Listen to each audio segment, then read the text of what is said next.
My name is Clara. I'm 58 years old, and what I'm about to tell you will forever alter the way you think about family and trust. Just last week, my own daughter, Sophia, and her husband, Ethan, sent my husband, Greg, and me plummeting from a 100-foot cliff. As I lay there, battered and bruised, I heard Greg's voice, strained and desperate, whispering to me, "Clara, stay still. Play dead," but that wasn't the most horrifying part. No, the most gut-wrenching moment came when Greg spoke the truth I had never suspected about my own flesh and blood. For over 30 years, Greg and I believed we had the perfect family. We woke up every morning in our cozy house, where the smell of fresh coffee blended with the sounds of birds singing outside.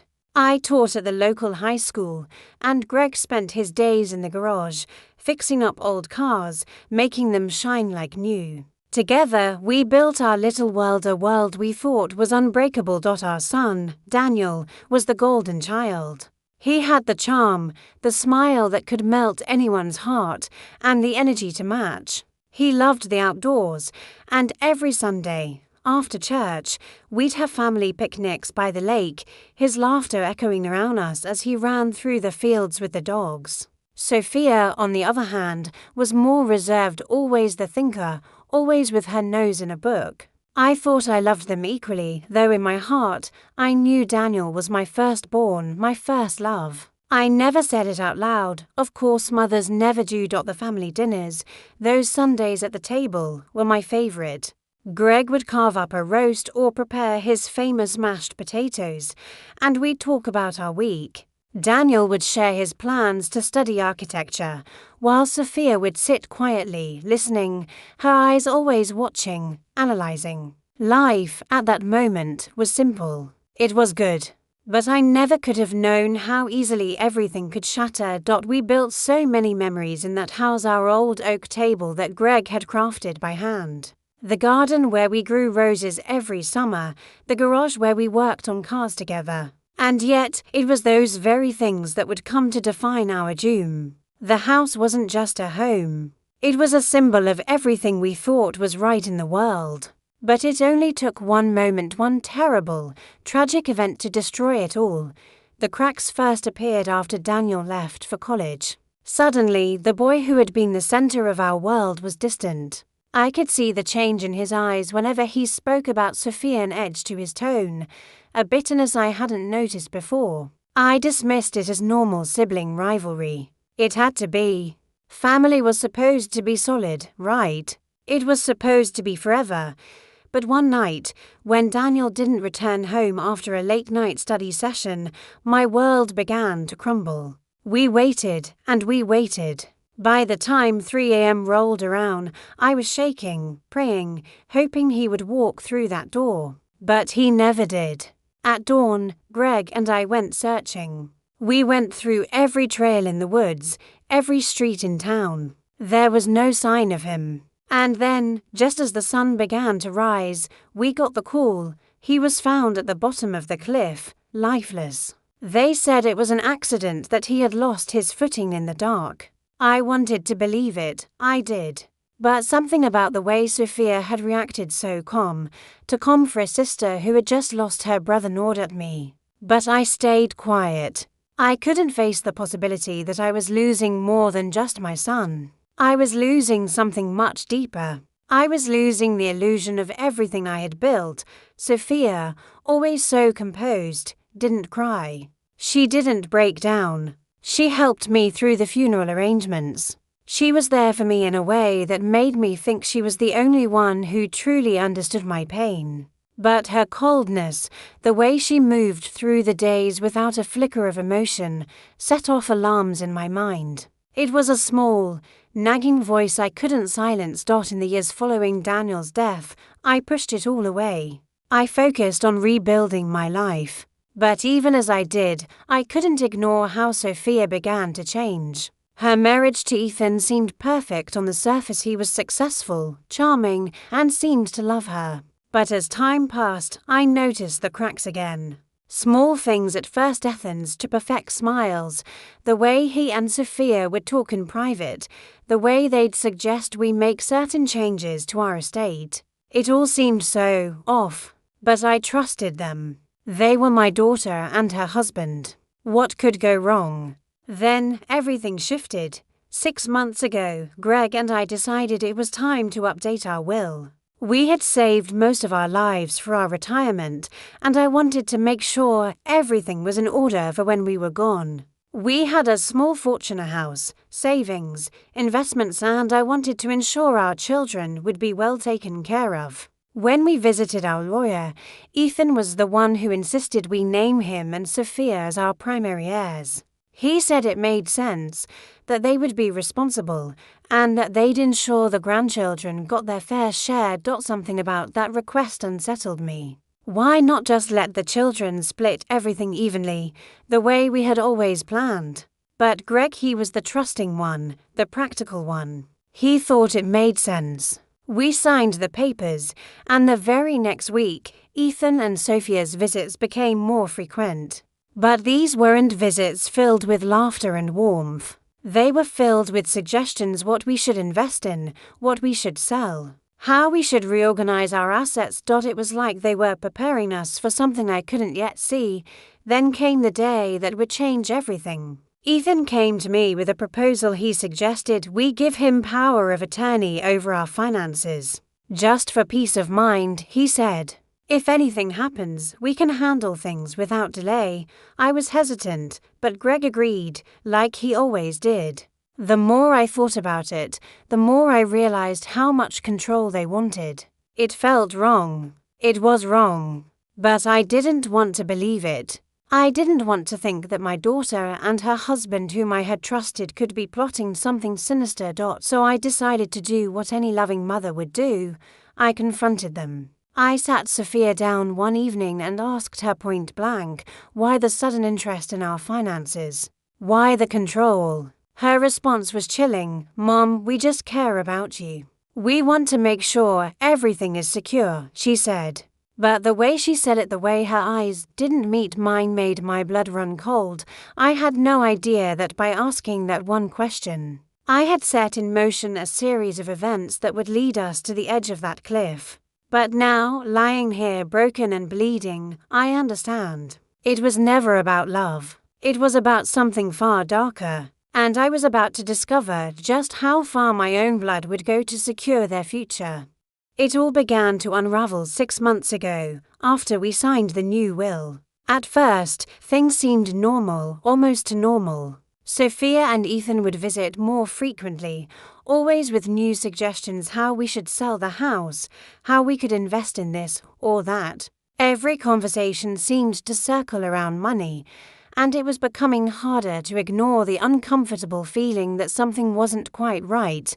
One evening, I finally couldn't take it any longer.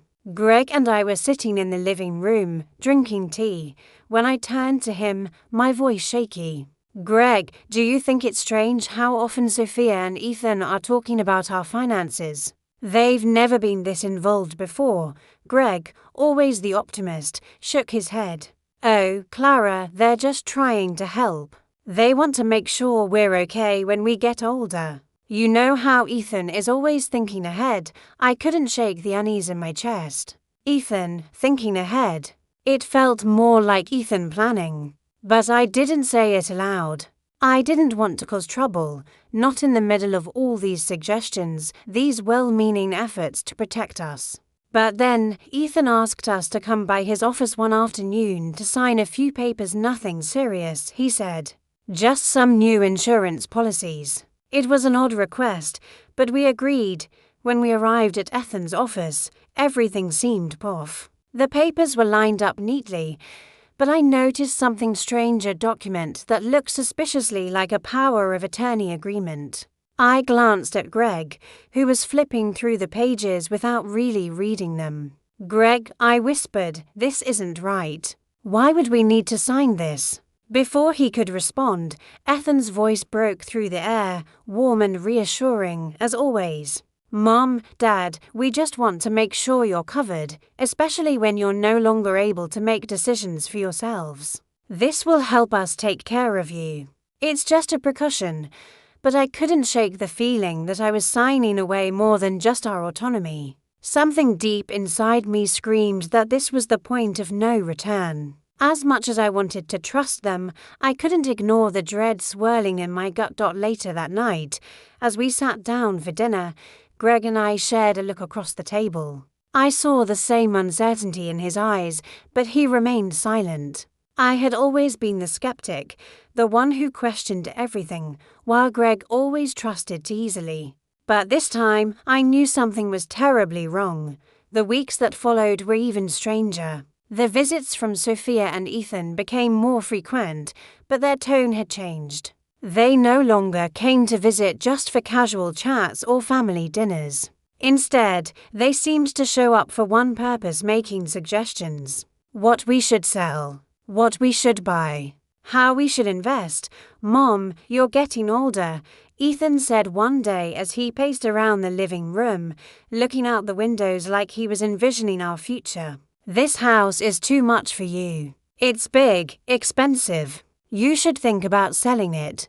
You could move somewhere smaller, somewhere easier to manage." I looked at Greg, who was fidgeting in his chair. "Greg, I love this house. I can't leave it," I said, my voice quivering. "We built our lives here."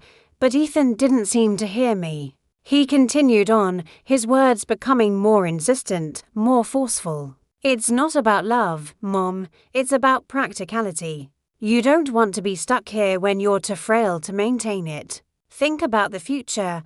I could feel the walls closing in around me, like I was being trapped in a room with no way out. Greg's silence made it worse. He hadn't spoken up to defend our home, to stand by my side. His passivity was suffocating. I wanted to scream, to tell him that we were being played, but I kept quiet. I wasn't sure who to trust anymore. The tipping point came a few weeks later, when Ethan suggested, more like insisted, that we change our will again. "You've been thinking about this," he said, his tone almost soothing. "The right thing to do is to put everything in my name, and Sophia's. We'll handle the rest." Something snapped inside me. "No," I said firmly. "We won't be doing that. Not now, not ever." The look on Ethan's face shifted instantly, his smile faded, and for the first time, I saw a flicker of something dark behind his eyes. "Mom, you need to trust me. We're just doing what's best for you." But I couldn't shake the feeling that I was being pushed, shoved into a corner I couldn't escape from. The pressure was mounting, the walls closing in. I knew then that they weren't trying to help us. They were trying to control us. And that control wasn't just about the house or the money. It was about our lives. The truth began to emerge, piece by piece, as Greg and I began to review everything: our finances, the house, the will. And when I stumbled upon something I wasn't supposed to see, I felt the ground beneath me give way. There, hidden deep in the paperwork, was the answer to the question I had been avoiding: why? Greg, too, was beginning to see the cracks. He finally admitted it to me one night, his voice low, trembling. "Clara, I think you're right.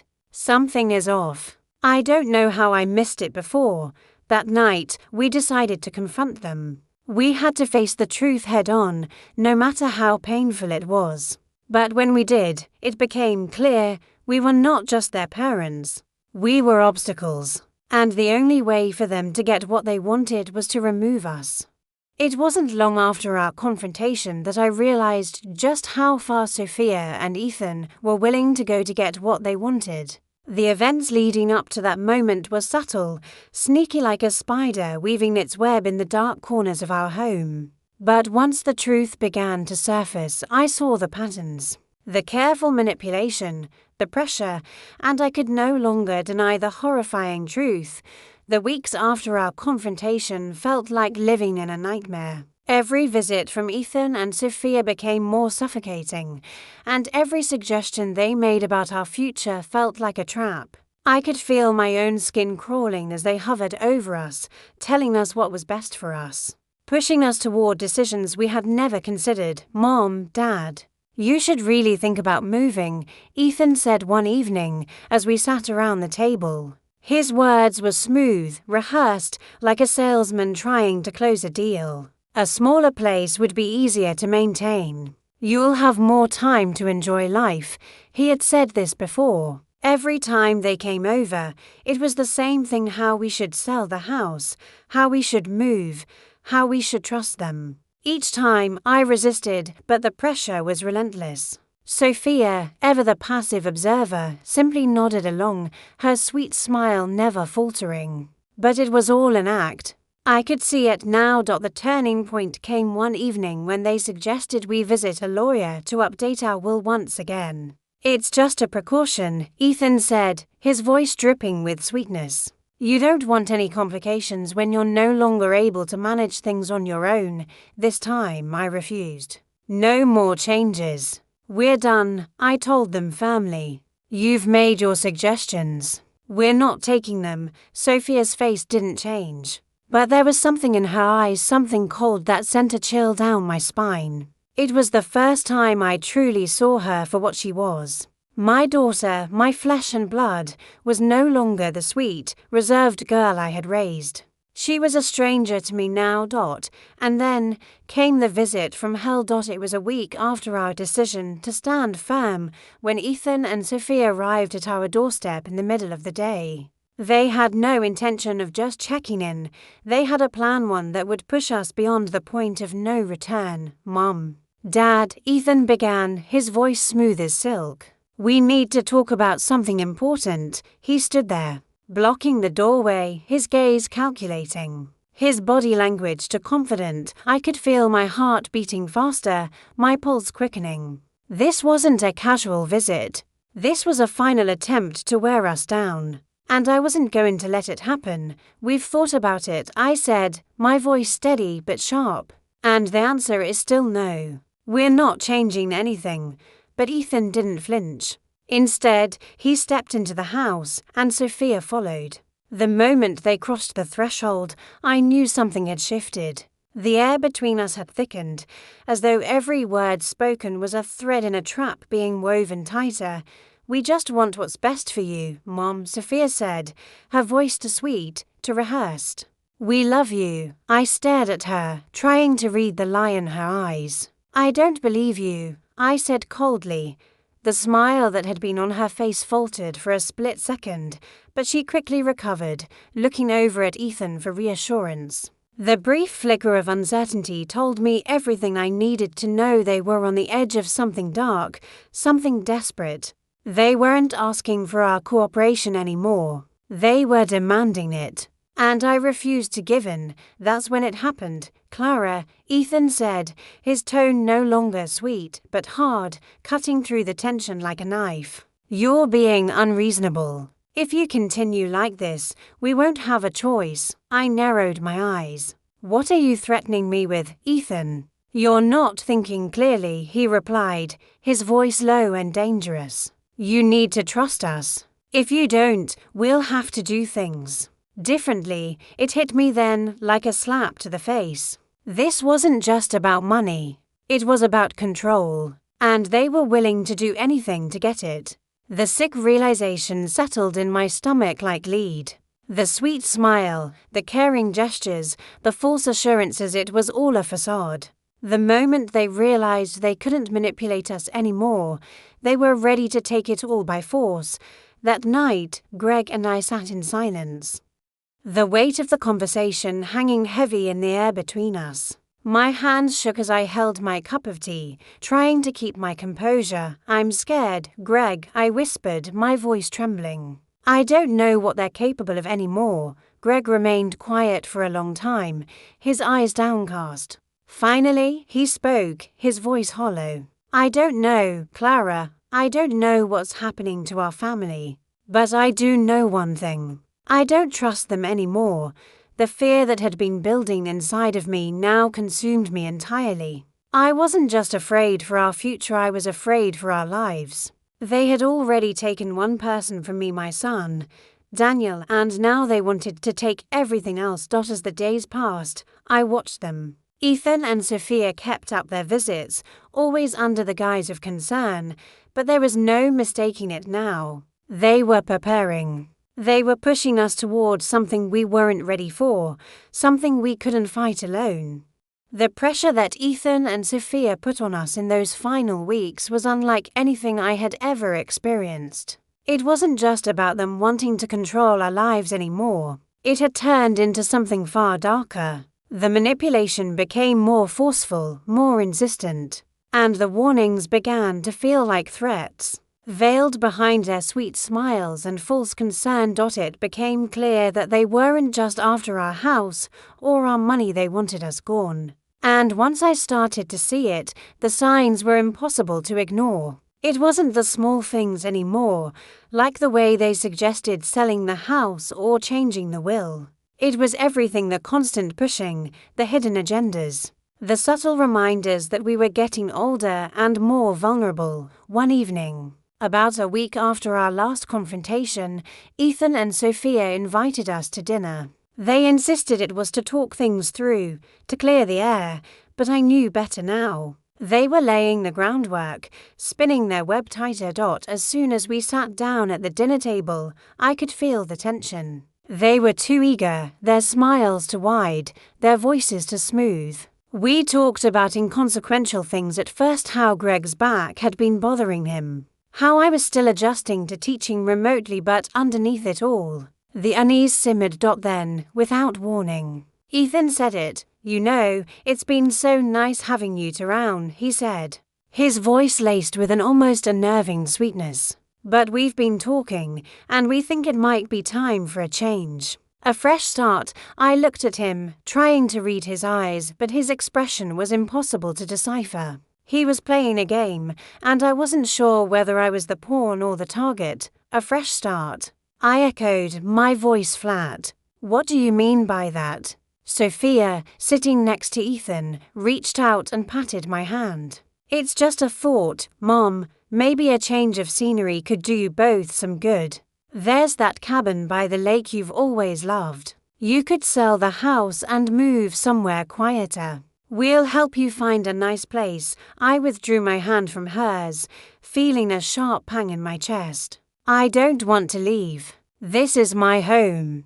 It's where we built our life, where we raised our children. I'm not going anywhere." Their smiles didn't waver. They had been expecting this, I realized. This wasn't a conversation. They were planting seeds, testing the waters. I saw a brief flicker of annoyance in Ethan's eyes, but he quickly masked it with a laugh.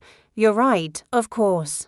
But we're just concerned, Mom, you and Dad, you've been getting older. What if something happens? What if there's an emergency? You'll need us then." I could feel the walls closing in. This wasn't about concern. It wasn't about family. It was about control. They were trying to wear us down, piece by piece, until we had no choice but to give in. But I wasn't going to give in. I couldn't. "We've managed just fine on our own, Ethan," I said, my voice steady now. "And we'll continue to manage. I don't need you or Sophia making decisions for us. We're still in control of our lives." The room fell silent.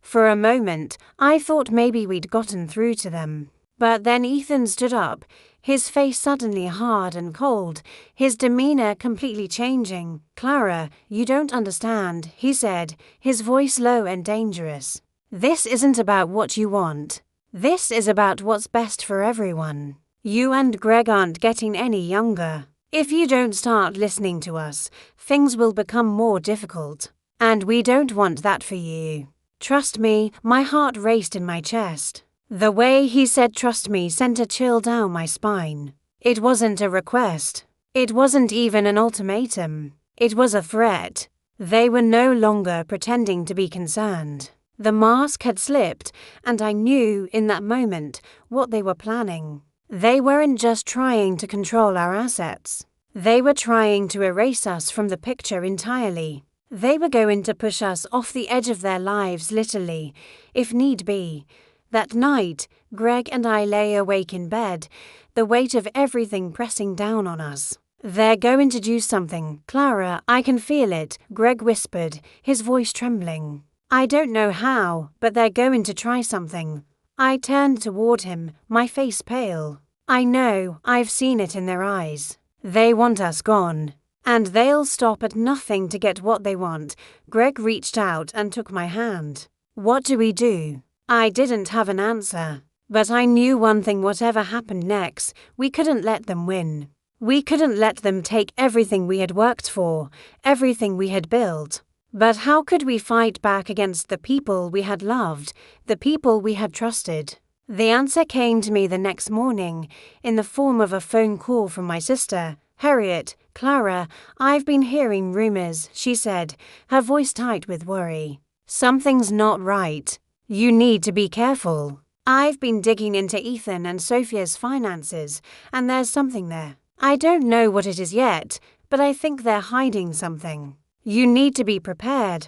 The words hit me like a thunderclap. For weeks, I had suspected something was off, but this was confirmation. Harriet, always the sharp one, had been looking into them. And now she was telling me to prepare. Prepare for what? I wasn't sure yet, but I knew I had to trust her. The first step in fighting back was knowing what we were up against. The days after Harriet's warning felt like walking on a razor's edge. I could barely sleep, haunted by the thought of what Ethan and Sophia were capable of. Every little thing they did seemed to be part of a bigger plan, a web they were weaving around us. And we were caught in the middle of it. I sat at the kitchen table one morning, staring blankly at the coffee cup in front of me when Greg walked in, his face grim. He didn't have to say anything. I could see it in his eyes. He was as scared as I was. They're planning something, Clara, he said quietly, his voice tight with dread. They've been so calm. I think they've already made up their minds. I nodded, feeling the weight of his words settle heavily in my chest.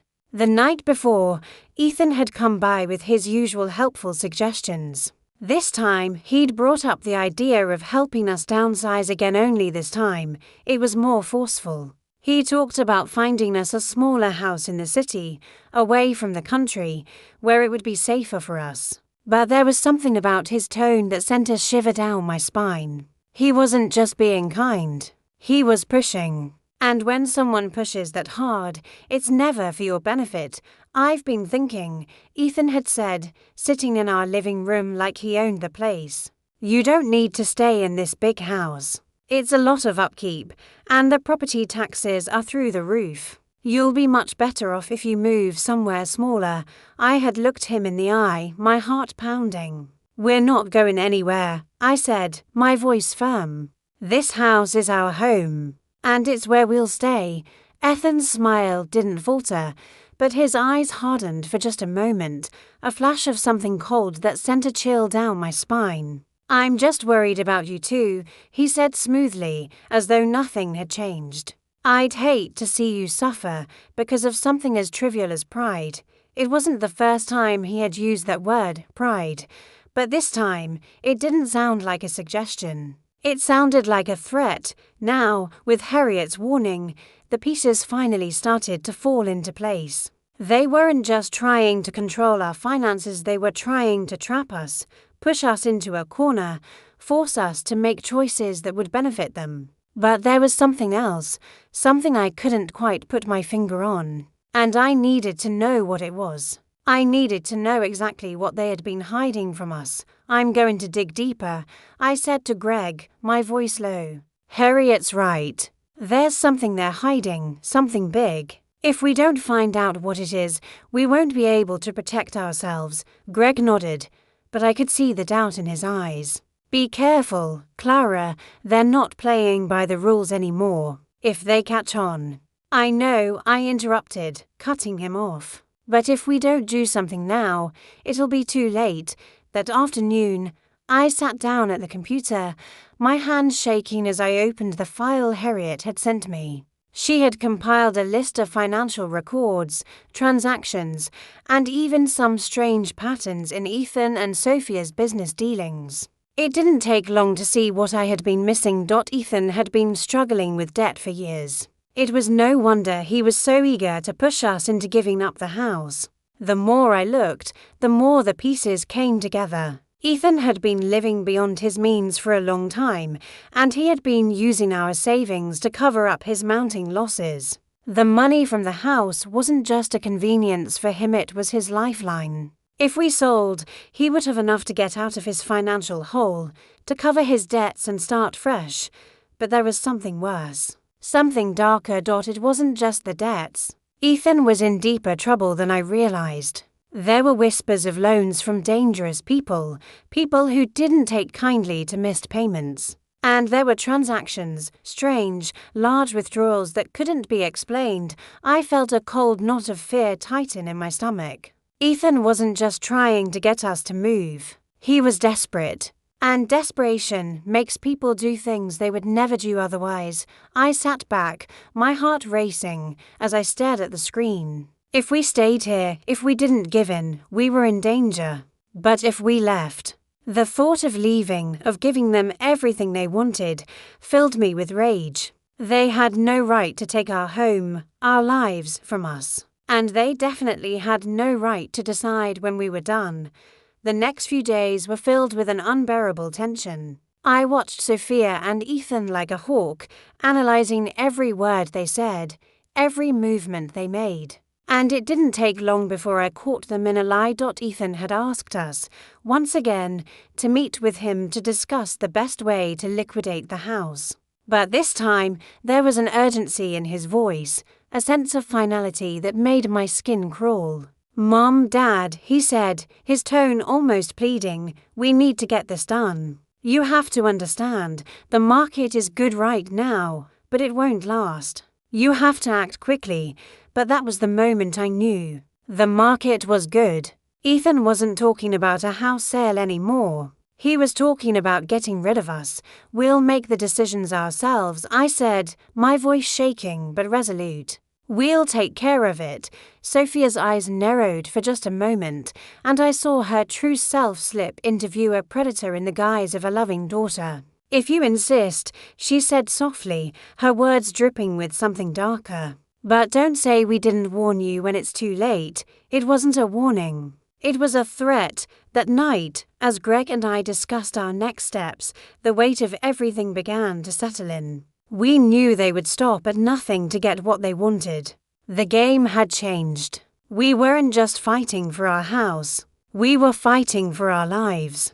Every day, the pressure from Ethan and Sophia escalated. They were no longer trying to mask their intentions. The facade of concern was gone, and what was left was a cold, calculated pursuit of their goal, our complete submission. It was as if we were pawns in their game, and each move they made brought us closer to a devastating checkmate. As much as I tried to prepare myself for the worst, I could never have imagined how far they were willing to go. Greg and I spent sleepless nights, going over every possible scenario. We had to stay ahead of them, outsmart them before they could strike. I couldn't shake the feeling that the inevitable was drawing closer that soon.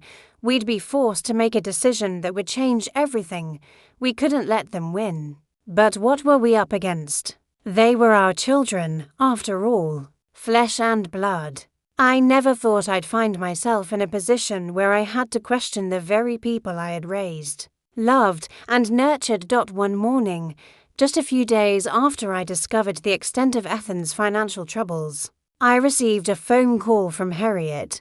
Her voice was tight with urgency. "Clara, I've found something else," she said, her words clipped. "Something more dangerous than I thought. Ethan's debt isn't just with the banks, he's involved with some very dangerous people. I've traced some of the payments, and they're going to be looking for him soon. They won't be forgiving if he doesn't pay them back." My stomach dropped. "What do you mean? Who is he involved with?" "I don't know for sure," Harriet replied, "but I've been able to find names. I think they're connected to some unsavory people in the city. And if they find out you're still in the picture, well, Clara, they won't stop until they get what they want." I felt the blood drain from my face. Ethan's desperation had taken a dangerous turn. He wasn't just trying to manipulate us out of our home anymore. He was trying to ensure his survival.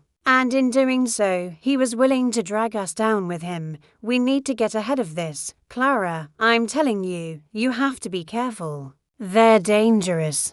And I don't think Ethan will hesitate to do whatever it takes to get out of this mess. The finality in Harriet's voice was enough to convince me. I didn't need to hear more. I could already feel the weight of the danger bearing down on us. That night, Greg and I made a decision. We would no longer sit idly by, hoping they would back off. We couldn't wait for them to make the first move. We had to act first before they could push us any further. I've been thinking, Greg said, his voice steady but filled with fear. We need to protect ourselves. I think it's time we go to the authorities. I turned to him, startled by the suggestion. The authorities? You think they'll believe us? They'll think we're crazy, Greg, our own children. I don't care anymore, he interrupted, his eyes dark with determination. What they're planning, what they've already done, we can't just sit back and let it happen. We need to have proof. We need to get everything documented. Before it's too late. I knew he was right. We couldn't just keep pretending that things were fine, that we could handle it on our own. The stakes were too high now. Ethan and Sophia weren't just after money anymore. They were after our lives. And we had to stop them, no matter the cost. The next morning, Greg and I set our plan into motion. We had to gather everything, every document, every recording, every bit of evidence we had on Ethan and Sophia's involvement in their financial mess. And the darker secrets we had just uncovered. We couldn't leave anything to chance. If we didn't have proof, there was no way to stop them. No way to convince anyone of the danger we were in. So we began to collect everything. Bank statements, phone records, suspicious transactions, anything that could serve as evidence.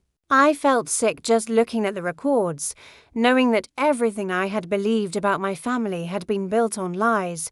That afternoon, I went through the house, checking every drawer, every hidden file. I was desperate to make sure we had everything. But as I opened one of the cabinets in Greg's study, something caught my eye, a file buried beneath papers and old receipts. I pulled it out, my hands trembling as I flipped it open. It was a document detailing a series of loans taken out in Ethan's name, loans I knew nothing about. Some were listed as business expenses, but the amounts were staggering. And there were more names, people I didn't recognize, some of whom looked eerily familiar from the city's more criminal circles. I couldn't breathe as I read through it.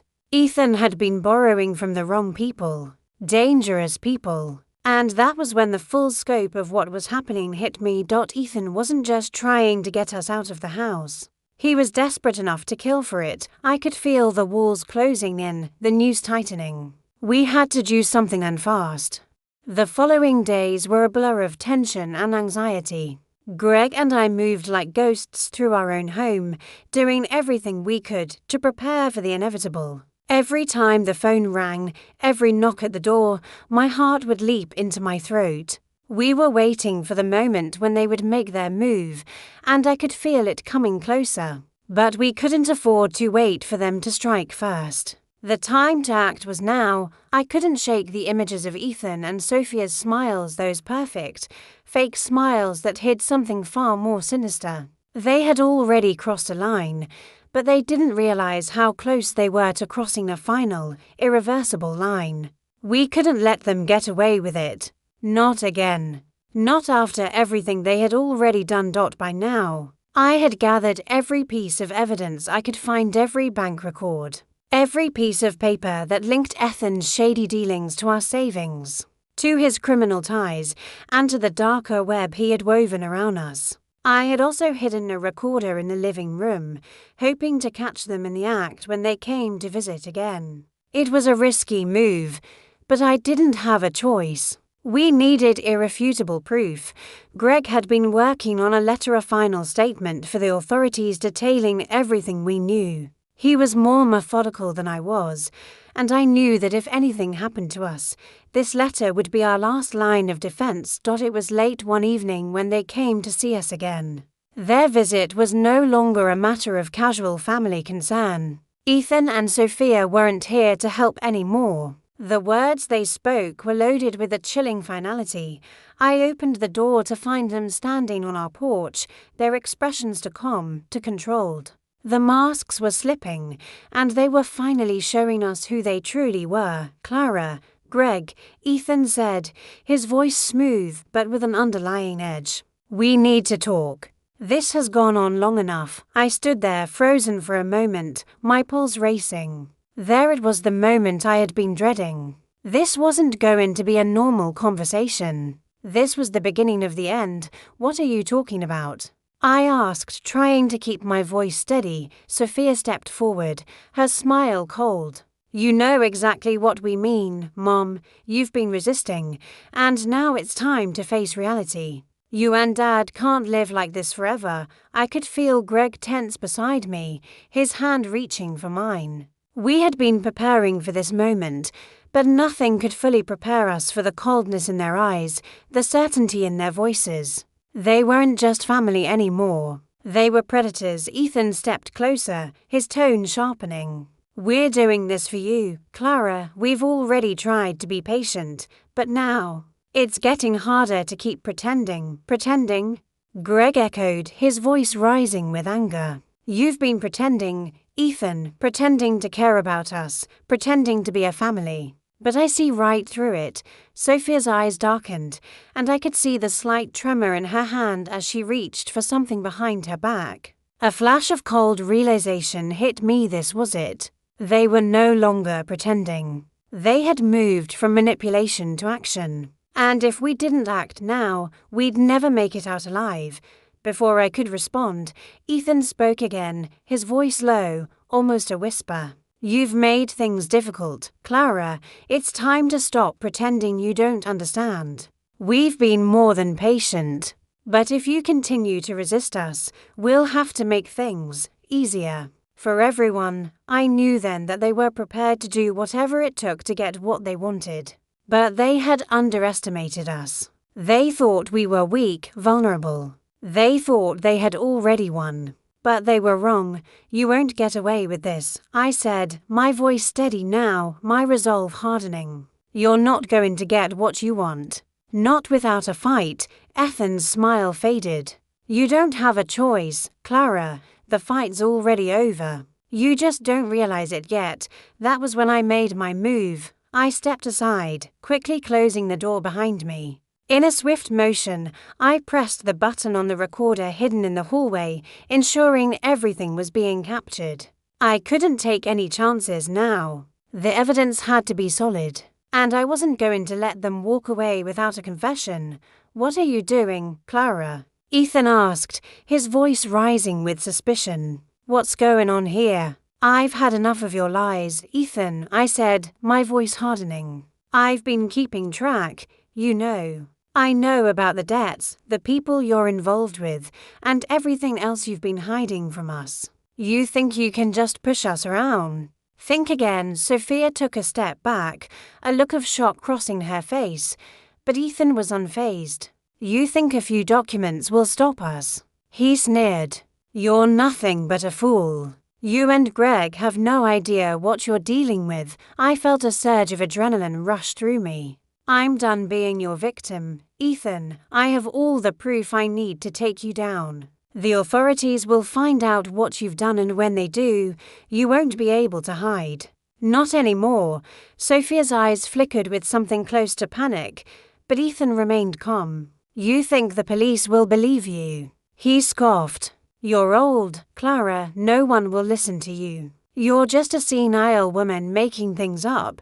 Then we'll see, won't we?" I said, my voice tight with anger. "We'll see who the authorities believe when they listen to the recording."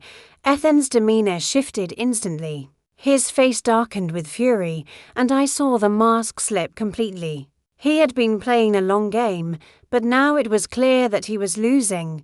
"This isn't over, Clara," he spat, his voice venomous. "You'll regret this." But I wasn't afraid anymore. Not when I knew I had the upper hand. "I've already won," I said coldly. You just don't know it yet.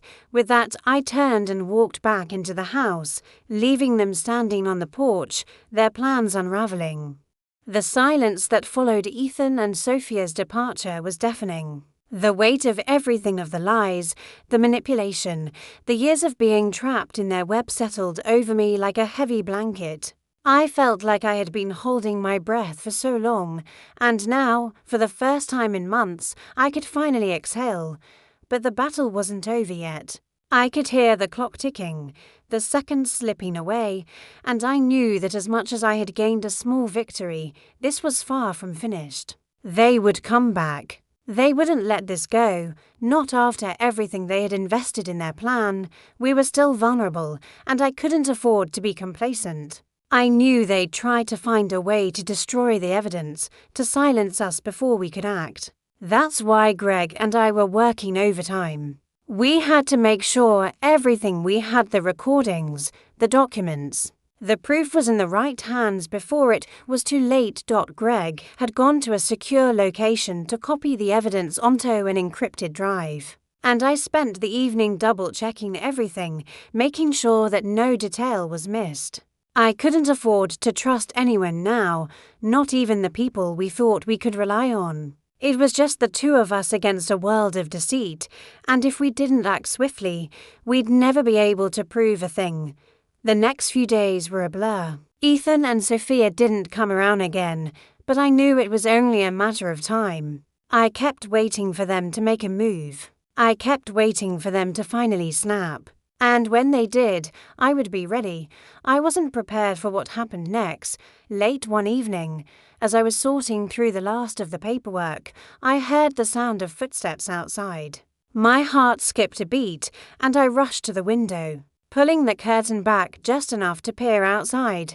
Sophia and Ethan were standing at the end of our driveway, their silhouettes barely visible in the dim light. It was almost as if they were waiting for something, waiting for us to come to them. And they knew we would. They knew that, in the end, we would be forced to face them, but this time, I wasn't afraid. Not anymore. The truth was on our side. I turned and walked toward the door, my steps heavy but determined. Greg was already in the kitchen, sitting at the table, his eyes locked on the documents before him. He didn't need to say a word. He knew what was coming. I opened the door, and there they were standing just a few feet away, their faces grim and set. There was no warmth in their eyes, no pretense of family. Just cold, calculated intent. "Clara," Ethan said, his voice low and dangerous, "we need to talk." I crossed my arms, standing tall. "We've talked enough. You've made your intentions clear, Ethan, and now it's my turn." Sophia shifted uncomfortably, but Ethan stood firm. "You think you've won. You think you can stop us. You have no idea what you're dealing with." "I know exactly what I'm dealing with," I replied, my voice steady. "I know about the debts, the loans, the shady people you've been involved with. I know about the plan to take everything we've built. And I have all the evidence." Sophia's eyes flickered, and I saw a brief moment of panic. But she quickly regained her composure. "You're delusional, Clara. This is just a misunderstanding. You're making a huge mistake." "No, Sophia," I said, stepping closer. "The mistake was thinking you could push us around forever. I've been quiet long enough. But not anymore." Ethan's eyes narrowed, and I could see the anger building inside him. "You don't know who you're messing with. You think a few papers will stop us.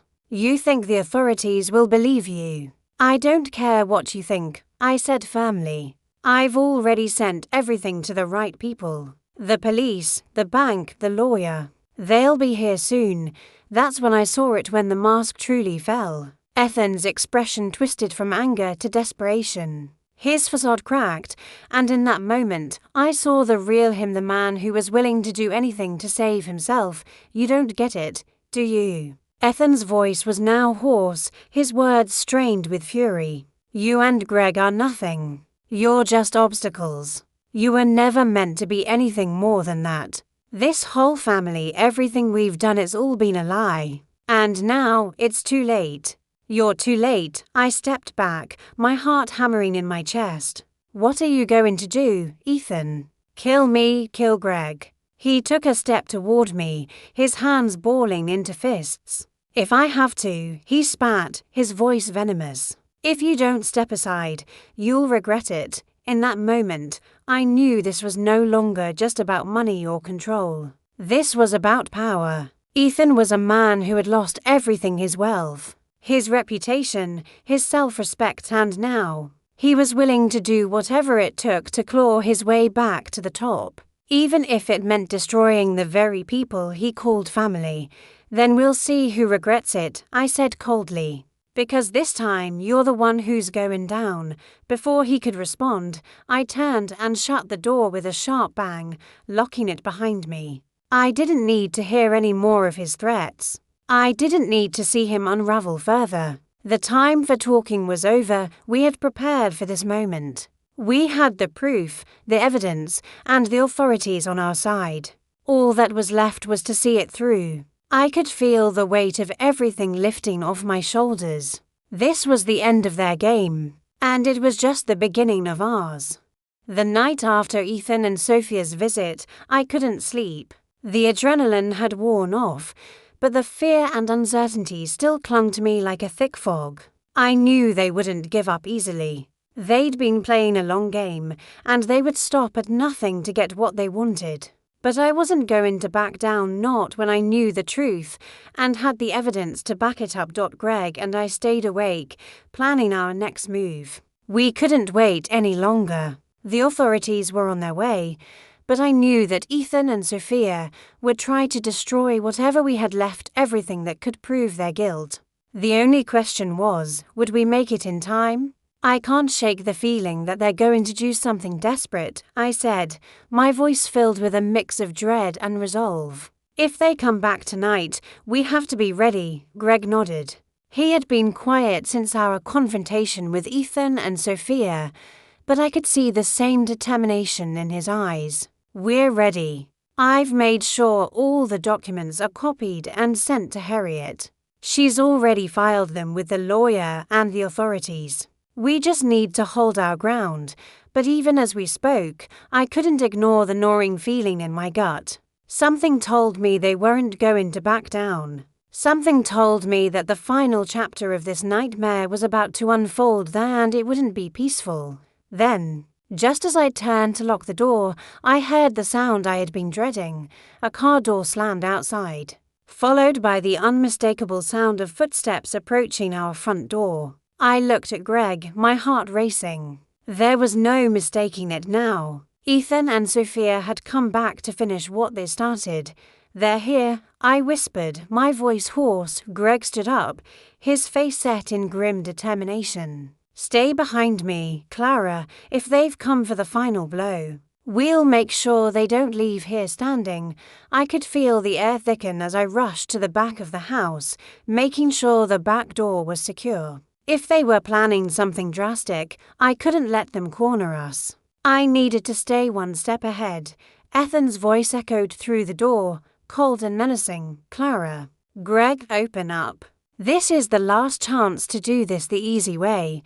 Sophia's voice followed, quieter, but with an edge that sent a shiver down my spine. We're not leaving until this is finished. I turned to Greg, my heart in my throat. They're not going to stop, are they? Greg shook his head, his jaw clenched. No, this is it, Clara. We either stop them now, or they'll stop us. I grabbed the encrypted drive and stuffed it into my pocket. It was our last line of defense. Even if we didn't survive this, someone would know what happened. I made my way back to the front room, where Greg had already opened the door slightly, the faintest crack allowing him to peer out. I stood beside him, my breath shallow as I listened to the footsteps on the porch. The tension was unbearable, and then, without warning, the door was kicked open with a force that sent it slamming against the wall. Ethan stormed in, his eyes wild with fury. You've made a mistake, Clara, he growled, his voice filled with venom. You think you're going to win? You think you can ruin everything we've worked for? Sophia stood just behind him, her face twisted into a cruel smirk. This could have been easy, but you made it hard. Now you're going to pay for it." Greg stepped forward, his posture defensive. "You don't get it, Ethan. It was never about money. This was never about what we had, it was about you destroying everything just to cover your own failures. You'll never get away with this." Ethan's eyes darkened, and he took a step forward, his hand balling into a fist. "You think you've won, Greg? You think you've outsmarted me? It's too late. The game is over." I could see the shift in his eyes. He wasn't thinking straight anymore. He had pushed himself too far. He wasn't just angry. He was desperate. And that desperation made him more dangerous than ever. Sophia took a step forward as well, her voice dripping with mock sweetness. "We don't want to do this, Mom, but you're forcing our hand. You should have listened. We'll make sure you're taken care of, but you're making it very difficult." I stepped in front of Greg, my voice clear and unwavering. "No, Sophia. You're the ones who've made this difficult. You've been lying to us, manipulating us, trying to take everything we've worked for. But we're done." Sophia's smile faltered, and for the first time, I saw the fear in her eyes. But Ethan wasn't having it. With one swift movement, he reached into his jacket and pulled out a small object, something that glinted in the dim light. I froze, my heart racing as I realized what it was. A gun. Greg lunged toward me, pushing me behind him. "Clara, get down." But it was too late. The sound of the gunshot shattered the silence, the force of it reverberating in the walls of the house. I screamed, feeling a sharp pain tear through my chest, but it wasn't me. It was Greg. He had taken the bullet meant for me. He collapsed to the floor, gasping for air, his hand clutching at his side where the blood began to pour. "Greg!" I screamed, rushing to his side, my hands trembling as I tried to stop the bleeding. "Greg, stay with me. Please, stay with me." Ethan stood over us, his face twisted with rage. "This is your fault, Clara. You made us do this. You're the one who pushed us to this point." I could feel the blood drain from my face as I realized what had just happened. The one person who had been by my side through all of this was lying on the floor, and it was my fault. I had led him into this mess, but I couldn't let him die. I couldn't let them win. I turned to face Ethan, my voice shaking with fury. "You think this is the end? You think you've won?" Ethan's grin faltered for a moment, but he quickly regained his composure. "It's over, Clara. You can't stop me." That's when I made my move. The recorder. The evidence. I had hidden it under the couch, and in the chaos, I managed to grab it. I activated the recording and held it up. "You're going down, Ethan," I said through gritted teeth, pressing the recorder into the air. "This is all the evidence they need. You're done." Sophia's face turned pale as the truth settled in. Ethan, too, looked stunned. The recording had caught everything, the manipulation, the threats, the confession. But it wasn't over yet. I still had to make sure they didn't walk away from this.